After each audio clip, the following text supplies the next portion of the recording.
And the first time I learned about sex, it was absolutely traumatizing. I was a very small child. I was in kindergarten, first grade, and a young girl on the bus, I'm assuming she was sexually abused in retrospect. She told me that her father watched porn with her. So she was watching pornography with her father, and that's how she learned about sex. And then she described it to me. And ever since then, it's reminded me that this area does have problems talking about sexuality and health. There's so much religion here that it's really hard for people to go past their beliefs into something that we need to know, especially in today's society. I mean, young girls are having sex, and the belief systems are preventing education. The school systems do help a lot, and they are ready to offer a hand whenever it comes to contraceptives and prevention methods for pregnancies. They really do help in that manner. You can't control what parents teach their children, but you can control what the school system teaches your children. And I really think that that should be something that's introduced into curriculum a lot more than what it is. I mean, they base they touch base on it, but they don't go into any kind of detail or any specifics. They just kind of tell you, okay, this is going to happen, but they don't tell you when or how or anything like that. In eighth grade, we had a PSI program that was hosted by high school students. That made it so much worse. These were people we idolized, people we knew we were going to become, talking to us about something you do not talk about. And it almost made us shy up more. It made us withdraw within ourselves. With the school I went to, they did have one class, I believe it was called Postponing Sexual Involvement, which is exactly what it sounds like. Don't have sex, you'll get an STD and get pregnant. But it didn't tell you a whole lot about preventing pregnancy or the different forms of birth control that were available, especially if you are a teenager.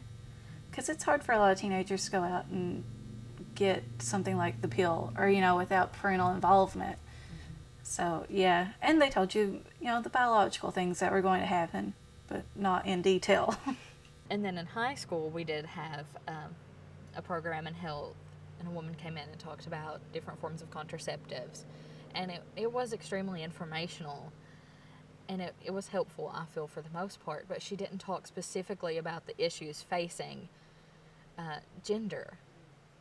And men and women have such different gender issues when it comes to sex. It's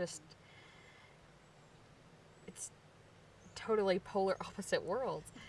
And she didn't talk about how feelings and emotions involved would come into play with that. There just wasn't enough information being given to me. So, through the gift of the internet, I learned a lot more about different contraceptives and different options. And if I were to get pregnant, because obviously I was sexually active. So if I were to get pregnant, what were my options as far as that went? At my particular college in general, a conservative Christian college, we do not talk about sexual health. It is not discussed. At the most, you'll see a small little pamphlet on self-breast examination in the bathroom. That's it. And a lot of that stems from the fact that boys and girls aren't allowed in each other's dorms at all because they might have sex. We can't have that happening. No hanky-panky going on. So the fact that we're ignoring that the college has genitalia whatsoever definitely hinders talking about it. I became more educated on my own than anything else. So it's not something that I'm ashamed of or I, have a problem with. But a lot of other people do. Like, the older you get, the more diverse the people you meet. So a lot of people around here do still have problems with it. Like, it depends on what clique you're in as to whether they're comfortable with that sort of thing. Girls, and especially women, should talk about their health. Girls feel more open, they're discovering new things, and especially from your teenage to 20s, You're free to talk about your health.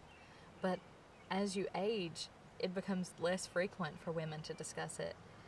And I know that myself personally, I don't ever want to reach that point. I want to always feel comfortable with every aspect of myself, including my sexuality.